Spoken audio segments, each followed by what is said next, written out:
Blanes inicia el compte enrere per les obres de remodelació de la plaça dels Dies Feiners, un dels punts neuràlgics del centre històric del municipi. Amb un pressupost de gairebé 1 milió d'euros, la reforma inclou la substitució del paviment, millores en la il·luminació i el mobiliari urbà, entre altres actuacions. A partir de la setmana vinent, la plaça es convertirà en un espai exclusiu per a vianants amb l'objectiu de potenciar les activitats culturals i socials a l'aire lliure. El que volem és dignificar aquest espai, no? És la plaça del centre del poble, està en un estat, la veritat, força malament, i es fa nova. S'aprofita també per fer tot el tema del subsol, tot el tema de canonades.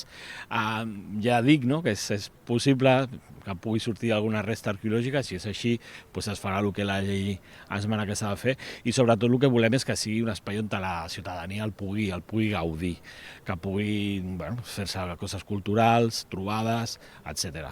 Aquesta és la façana principal de l'Ajuntament, no?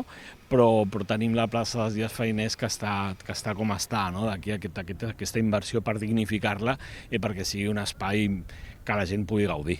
Quan fas una obra tan gran en un centre d'un poble que hi viu gent, que hi ha comerç, la gent té neguits, té dubtes, s'han anat resolent, hi haurà coses que s'hauran resolent sobre la marxa. Agrair d'entrada la paciència, no?, que tindran els veïns, perquè una obra sempre comporta una molèstia, però en aquest cas és per una millora molt gran.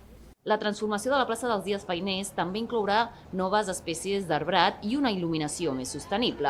Durant els darrers mesos, l'Ajuntament de Blanes ja ha estat mantenint diverses trobades i comunicacions amb els veïns i veïnes per tenir-los informats respecte als treballs que està previst fer.